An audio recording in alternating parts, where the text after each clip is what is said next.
नमस्ते, जय श्री राम मित्रों। मैं आपका अपना मित्र विकास पाल आपका अपने YouTube चैनल पर स्वागत करता हूं। मित्रों, जैसे कि हम आज कर रहे हैं गायत्री मंत्र का भाष्य।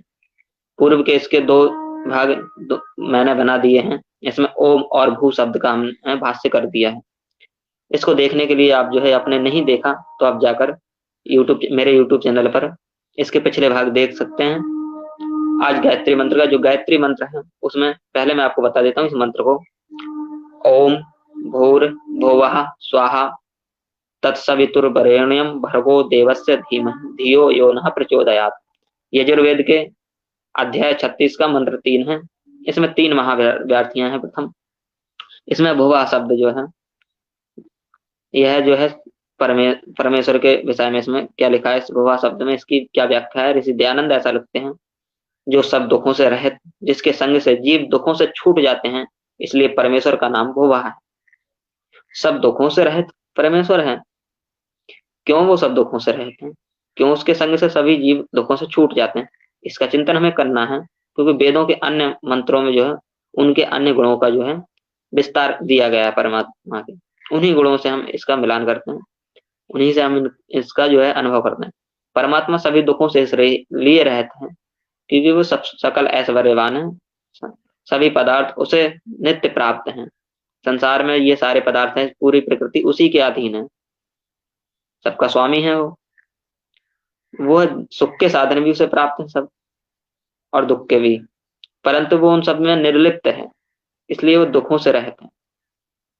हम इस शरीर में लिप्त रहते हैं, इसलिए हम दुखों में बंधे रहते हैं। आपने देखा होगा कि जो साधु संत होते हैं, ऋषि महर्षि होते हैं, वो दुखों में नहीं रहते। उनके पास कई बार तो इतने साधन भी नहीं रहते हैं, वो सामान्य जीवन जीते हैं। हमारी तरह कार आदि की आशा भी नहीं करते, गाड़ी बंगले की। हमारी तरह पौत्रों की आशा भी नहीं करते, फिर भी वो सुख से रहते हैं, क्योंकि उनको इस शरीर से निर्लिप्त रहते हैं। वो सुखों में सुखी नहीं रहते हैं, दुखों में दुखी नहीं रहते हैं। वो इसलिए नहीं रहते हैं क्योंकि वो जानते हैं ये अनित्य है। जो नित्य है वो ज्ञान है, जो नित्य है वो सत्कर्म है। उन्हीं से ही आनंद प्राप्त होगा। सत्कर्म हम यदि नित्य करेंगे, जैसे सत्य, अस्त्य, अहिंसा, परिग्रह, ब्रह्मचर्य आदि का पालन करेंगे। सत्य यानी जो जैसा मन में है वैसा ही आचरण में होना चाहिए, यह सत्य है। और जो अहिंसा यानी जैसे हम अपने समान सभी प्राणियों को मानकर उनके साथ कोई हिंसा न करे, और अपने साथ भी कोई हिंसा न करे। और जो प्राणी दूसरों को दुख दे, दंड दे, सब अनावश्यक, जो अनावश्यक तो कोई नहीं होता कार्य, क्योंकि उसके लिए वो कार्य आवश्यक होता है, परंतु समाज में बिगाड़ करे। समाज में मैं प्राणियों को भी जोड़ता हूँ। अहिंसा का प्रयोग हो रहा है। अब देखते हैं आजकल समाज में किस प्रकार पशुओं के ऊपर क्रूरता की जा रही है।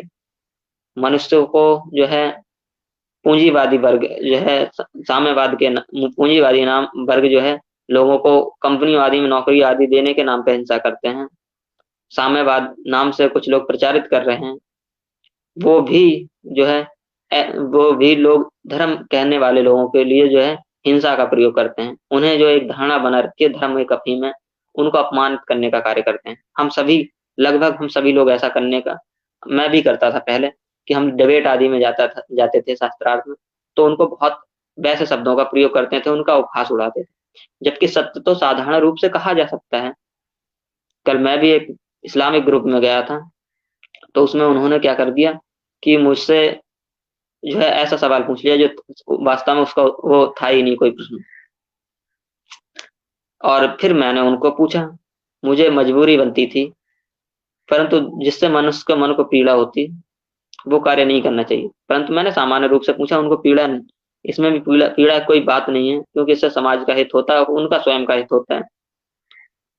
क्यों? और दूसरी बात, यदि हम जो डिबेट आदि करते हैं उसमें कोई गालियां सुनने नहीं आता, हमसे अपमानित होने नहीं आता।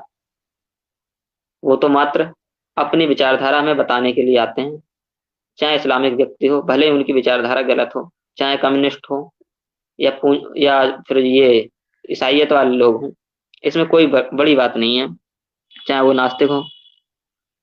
ठीक है, इसके बाद जो है मैंने ये अहिंसा, अस्ते, चोरी ना करना, इससे हम अभी भी, अस्ते यानी चोरी ना करना, दूसरे की वस्तु पे अधिकार की इच्छा ना रखना, और ये शरीर के साथ ही नहीं मन से भी पालन होने चाहिए। अहिंसा भी, सभी से प्रेम करना।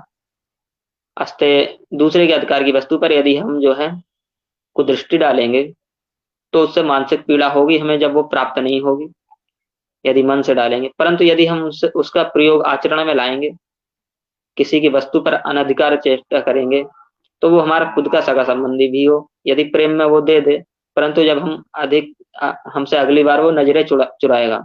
किस लिए चुराएगा वो नजरें? वो नजरें चुराएगा कि ये व्यक्ति आ गया, ये बिना पूछे मुझे उस चीज को, मतलब मुझे उपयोग करना था, इसने ले लिया उस चीज को, किसी से बिना पूछे उसकी वस्तु नहीं छूना, इसलिए हस्ते में आता है।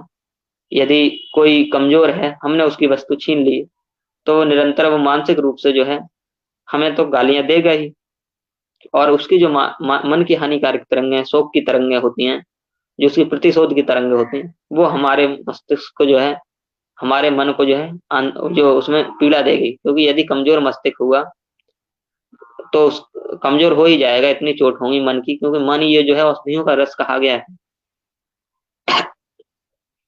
तो इसमें हमें बहुत सारी, हम पतन की ऐसे निर्णय, ऐसे कार्य करेंगे जिससे हम पतन की ओर जाएंगे। और यदि वो शक्तिशाली, और यदि उसे किसी शक्तिशाली का प्रश्रय मिल जाता है, तो वो आपका जो है आयत्त करने का प्रयास करेगा, आपको पीड़ा देने का प्रयास करेगा। इसके साथ साथ यदि वो स्वयं शक्तिशाली हो गया, आपने उसकी वस्तु का अपहरण करने का प्रयास किया या उसे ज्ञात हो गया, तो वह वहीं पीट देगा, और आपको भय भी रहेगा कि मैंने इसकी ये वस्तु चुराई थी, ये वस्तु छीनी थी। इससे आपको जो है जो आनंद होता है वास्तविक, उस आनंद की प्राप्ति नहीं होगी, क्योंकि आपको जो है निश्चिंत नहीं हो गए, और मानसिक रोग ये बना रहेगा। चिंता भी एक मानसिक रोग है। इसलिए अपरिग्रह जो होता है, जितनी आवश्यकता की वस्तुएं हैं उतना संग्रह करना। आवश्यकता से अधिक संग्रह जो हम आजकल लगे रहते हैं कि हमें गाड़ी लेना है, बंगला लेना है, हम उसी घर में अपनी कन्या का विवाह करेंगे, जिसमें ये सारे पदार्थ हैं, सारे सुख साधन हैं, लड़का नौकरी करने वाला है, लड़का व्यापार करने वाला है। इसलिए लोग जो है समाज के लिए, कि लोग क्या कहेंगे, इसके लिए अधिक संग्रह करते हैं। सामान्य जैसे सामान्य लोग ऐसे हैं कि उन्हें इसकी कोई वो नहीं रहती है अधिक, परंतु उसके लिए क्या करते हैं ये लोग, बड़े बड़े पूंजीवादी पहले संग्रह जो करते हैं, धनपति करते हैं, वैसे लोग संग्रह करने लगते। तो देखिए पुरातन पुरातन काल में जो है सरकार ने राजा लोग उतना कार्य नहीं करवाते थे जितना हमारे वैश्य समुदाय के लोग करते थे, और ये जो है धन को अपने पास अधिक नहीं रखते थे, धन मात्र व्यापार के लिए रहता था। हालांकि धन बहुत अधिक था उस समय पर, तो ये समाज के लिए कार्य करते रहते थे, क्योंकि ये जानते थे ये मेरा नहीं है, ये उसी परमात्मा का है, उसी ऐश्वर्यवान परमात्मा का धन है, इसी प्रजा का धन है। यदि ये लोग दुखी रहेंगे, ये लोग यदि कुमार्ग पर चलेंगे, चोरी डाका डालना प्रारंभ कर देंगे, ये लोग, इनकी गलत भावनाएं होंगी, तो उसकी तरंगे मेरा भी नाश कर देंगे। वो बड़े सादा, हमारे मारवाड़ी समुदाय के व्यक्ति आज भी शाकाहार करते हैं, आज भी किस प्रकार का अन्न खाते हैं, आज भी वो सात्विक भोजन करते हैं, वो प्याज लहसुन नहीं खाते, तामसिक भोजन नहीं करते, वो रास्तिक भोजन नहीं करते, बड़ा साधुओं की तरह करते हैं। और इन्हीं लोगों ने, हमारे वैश्य समुदाय ने बहुत कार्य किया प्राचीन काल में, और आज भी कर रहे हैं कुछ लोग, दान आदि। ये जो है गुरुकुल खुलवाते थे, गुरुकुलों में दान देते थे, मंदिरों में दान देते थे, लोगों के दुखों की जो है, दुखों के लिए लोगों की सहायता की जाती थी मंदिरों में। परंतु वो बाद में कार्यभार जो है हमारे कुछ अंधविश्वासी लोगों ने ईश्वर पे डाल दिया, वो कार्य मूर्ति पूजा पे डाल दिया। उसके बाद क्या है कि अपरिग्रह हो गया। अपरिग्रह से और भी जो है, जिस व्यक्ति के पास जो पदार्थ नहीं रहेंगे, पदार्थों की कमी हो जाएगी, संसाधनों की, हम दूसरे के संसाधनों को इकट्ठा करेंगे, और हो सकता है दूसरे मनुष्यों के मन में लोभ आए उन संसाधनों को देखकर, वो आपके साथ हिंसा कर सकते हैं, आपके साथ धोखाधड़ी कर सकते हैं, आपके परिश्रम से संचित द्रव्य का जो है नाश कर सकते हैं। फिर आपका परिश्रम जब परिश्रम से कमाया हुआ धन नाश होता है, तो हमें क्या पीड़ा होती है अंदर। और पूंजीपति वर्ग जो है वर्तमान का यही कर रहा है। अपन, हम सबको जो है, हम सबका धन है, सबके सुख के लिए, लाभ के लिए होगा, क्योंकि हम सब चले जाते हैं, धन पड़ा रहता है, हम सब कितना कितना खाएंगे हम। क्योंकि हम जो है स्वस्थ रहेंगे सात्विक भोजन करने से, हम स्वस्थ रहेंगे सात्विक आचार्यों के उससे, शारीरिक मानसिक रूप से हमें कोई पीड़ा नहीं होगी। अपर ग्रह बता दिया। अब जो है ब्रह्मचर्य के विषय में बताते हैं। ब्रह्मचर्य यानी ब्रह्म में चलना। जैसे वो गुण ईश्वर धारण करता है, इस शरीर में निर्लिप्त रहता है वो ईश्वर, हमें भी इस शरीर में निर्लिप्त रहना है। इस शरीर में जो है वो ईश्वर जिस प्रकार अपनी ऊर्जा का उपयोग जो है प्रजा की धारण करने में, प्रजा के पोषण करने में करता है, हमें भी उसी प्रकार करना है। वो परमात्मा स्वयं के लिए कुछ नहीं चाहता, कुछ नहीं करता वो परमात्मा, इसीलिए सुखी है। इसलिए हमें जो है ब्रह्मचर्य में ये सारे अपने भोजन के लिए, जीव के लिए कार्य नहीं करना है हमें।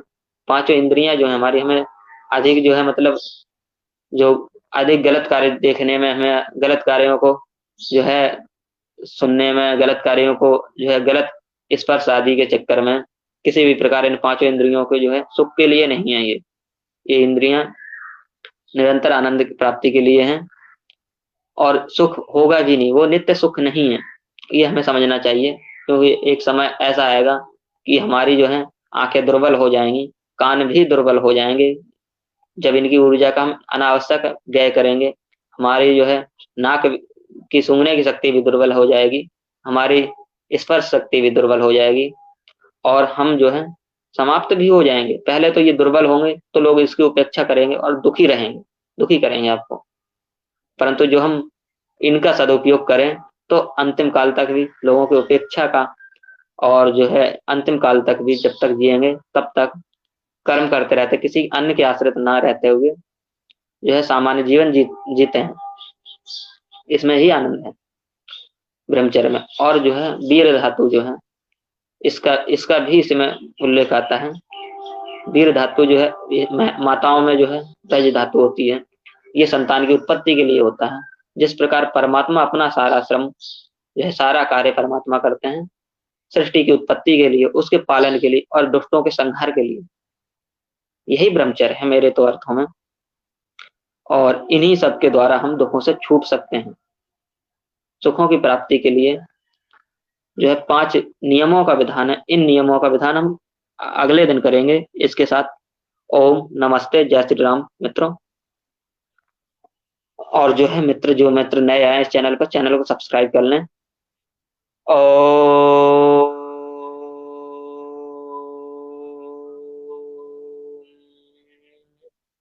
वैदिक ध्वनि सबको, सभी को नमस्ते, ओम, जय श्री राम।